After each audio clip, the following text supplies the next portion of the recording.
Chers collègues, bonjour. Le travail que nous avons développé au sein de notre laboratoire LR3AMI consiste à l'étude de l'effet des agents oxydants et réducteurs ESC sur le comportement mécanique des résines HDPE100 à court et à long terme.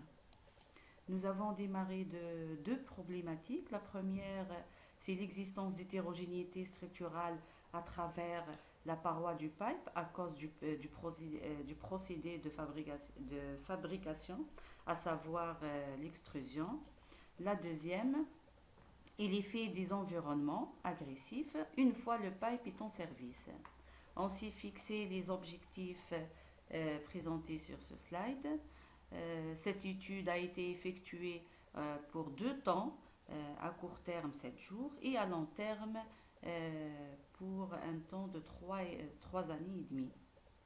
On a étudié l'absorption des liquides par les deux surfaces, la variation des propriétés mécaniques, la variation de la morphologie et la variation de la microstructure. Pour cela, nous avons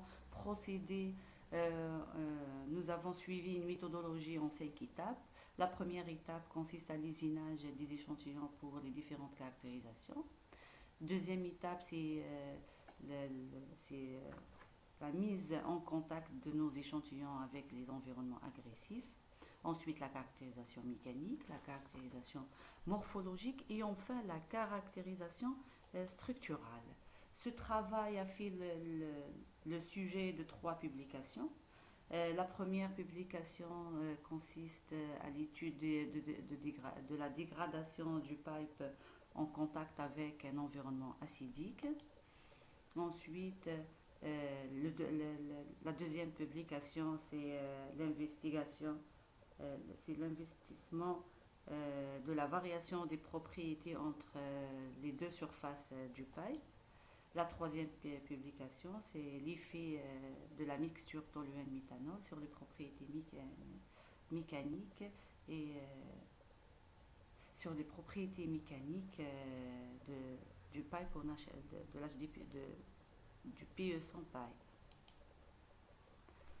pipe. Dans ce travail, nous avons étudié l'absorption, puisque la courbe de sorption peut nous informer sur les différentes dégradations possibles.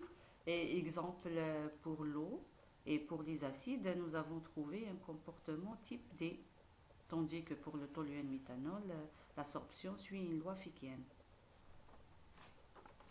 Aussi, nous avons étudié le comportement mécanique, puisque cette courbe de traction peut nous informer sur cette courbe de traction s'est avérée en liaison étroite avec la structure. On a observé un durcissement pour le cas de l'eau distillée, pour l'acide HCl et pour le DCM à court terme. Et nous avons observé une réduction du palier d'éthérage à froid à long terme pour tous les cas. Aussi, on a enregistré la dégradation de l'état de surface du pipe dans les milieux par une augmentation de rugosité et une diminution de dureté. Nous avons aussi observé la dégradation de la morphologie des deux surfaces dans les différents milieux. En conclusion,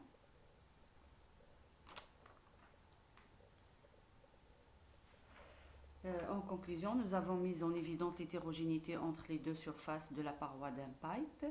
Il est clair que la surface interne, au départ, présente les meilleures propriétés morphologiques, structurales, mécaniques, mais après immersion dans les liquides agressifs, ces propriétés sont rapidement dégradées.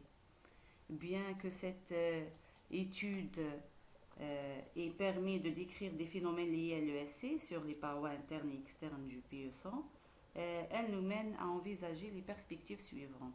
Approfondir l'étude par des analyses spectroscopiques afin de déterminer le rôle de l'interphase lors de la dégradation du HDPE en contact des milieux considérés à court terme et à long terme. Déterminer un critère de fragilisation en se basant sur la longue période. Décrire le comportement de dégradation du HDPE en se basant sur le modèle de NITA. Ainsi s'achève cette brève présentation. Merci pour votre attention.